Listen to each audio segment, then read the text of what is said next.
תהילים ס"ט הוא עוד פרק שהנוצרים והנוצרים מכת היהודים המשיחיים מאוד אוהבים. הכותבים האנונימיים של הבשורות של מתי, לוקאס ויוחנן ציטטו מפרק ס"ט לא פחות מ-12 פסוקים. פסוקים ה', ט', פסוקים ט"ו עד כ"א, פסוקים כ"ב, כ"ז ול'. כרגיל, אוהבי ישו לא קראו את כל פרק ס"ט. להבדיל מהם, אנחנו כן. בלי להציג את כל הפרק, נציג פסוקים רלוונטיים המפריכים את הרעיון שהתהילים פרק ס"ט קשור לישו הנוצרי בכל צורה שהיא. בפסוק ב' כתוב, הושיעני אלוקים, כי באו מים עד נפש.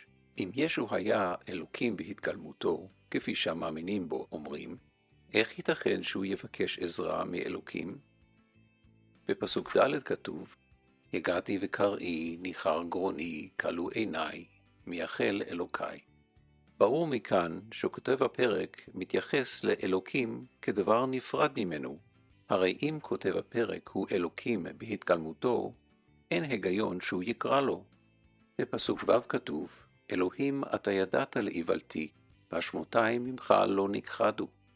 אין נוצרי בעולם שיסכים שישו חטא.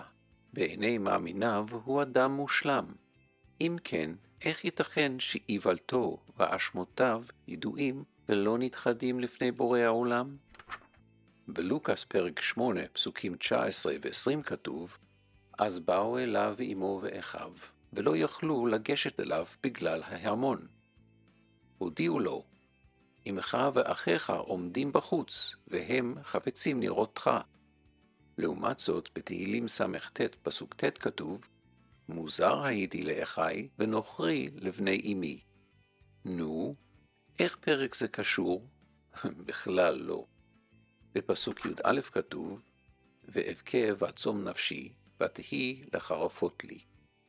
אין שום תזכורת שישו בכה, או שהייתה שום חרפה הקשורה לצומו. אדרבה, הצום בין 40 היום המוזכר במתי ובלוקאס, נועד להציג את ישו כבן אלוקים, מרומם מבשר ודם, שאינו זקוק לאכילה ושתייה, וכהכנה לניסיון שנתנסה על ידי השטן. בפסוק י"ב כתוב, ואתנה לבושי שק, ואהי להם למשל.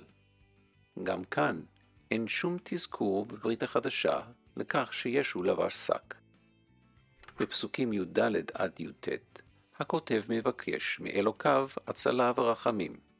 כמו שהזכרנו מקודם, אין שום היגיון שישו, שמאמינים בו אומרים שהוא אלוקים, יבקש הצלה ורחמים מאלוקים, אלא אם כן הוא אינו אותו אחד.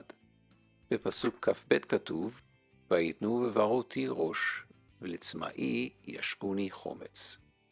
כותב הפרק מתלונן ששמו במאכלו ראש, שהוא עשב מר, ולצמאו משקים אותו חומץ.